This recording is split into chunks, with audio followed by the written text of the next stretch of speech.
Ladies, let's talk about something uncomfortable, something most dating coaches won't touch, something that will absolutely make or break your motherhood journey, your sanity, and frankly, your entire future.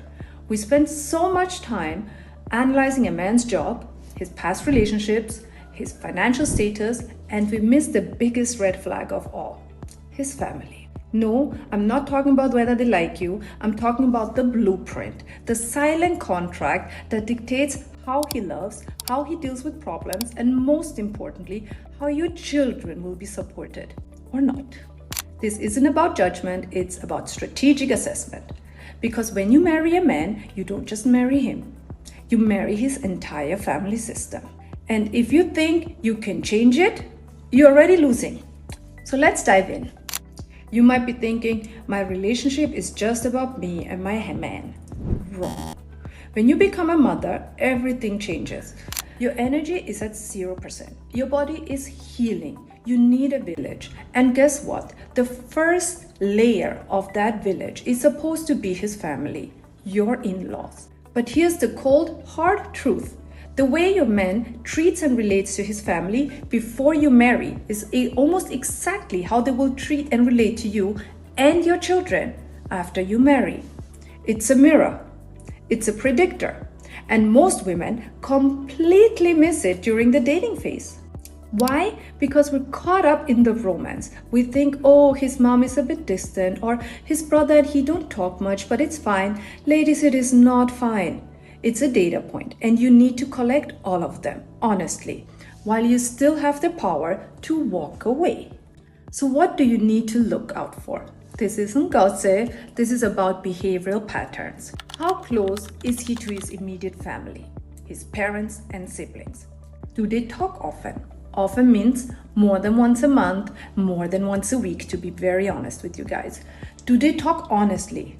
Does he share real problems or just surface level news? Does he go to them for advice? Or do they only call him when they need something? Listen to his phone calls. How does he speak to his mother? Is it respectful? Is it rushed? Does he involve them in his daily life, even in small ways? If he rarely calls or shares only superficial details, understand that this is their baseline. What is his relationship with his extended family? Aunts, uncles, cousins, grandparents. Did he have a close relationship with his own grandparents?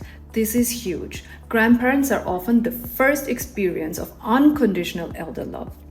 If that bond was missing or weak, it tells you something about the wider family's capacity for nurturing.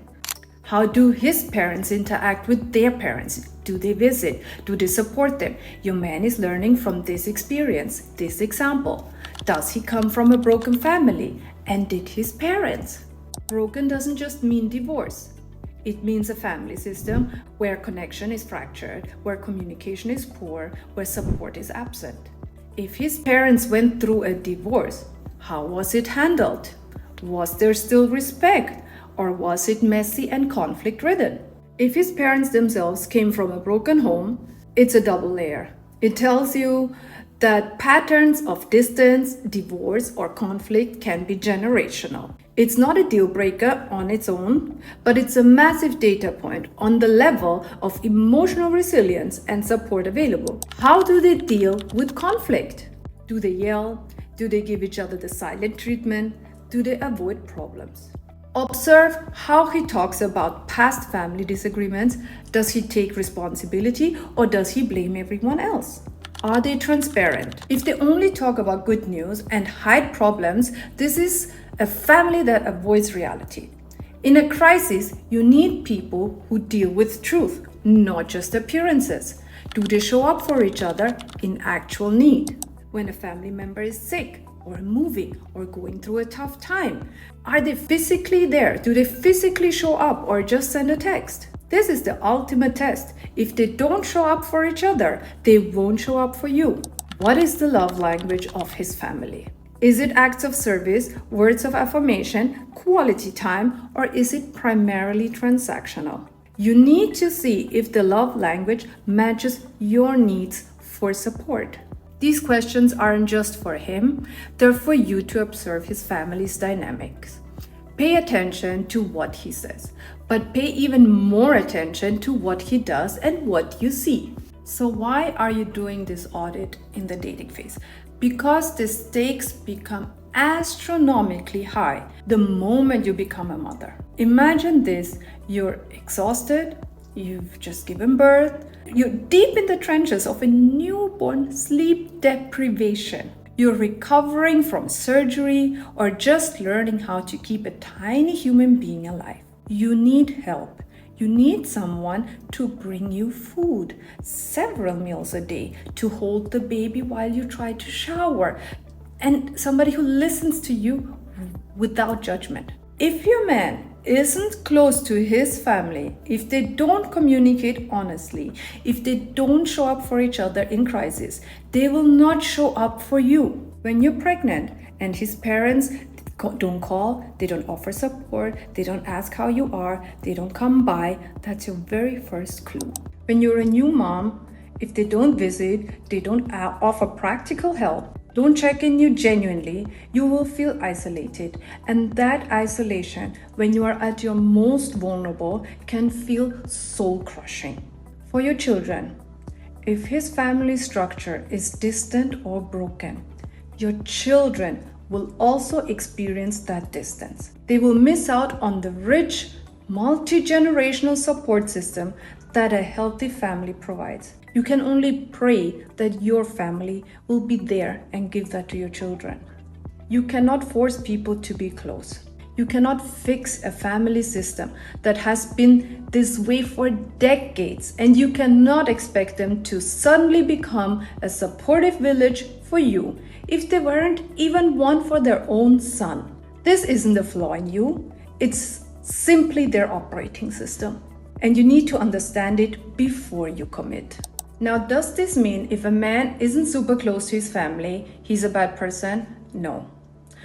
Does it mean you should automatically run? Not always. But it means you need to be eyes wide open about the reality. If his family isn't close or supportive, you become the entire village. You must accept that. Your man will likely be just as distant from your struggles as he is from his family's.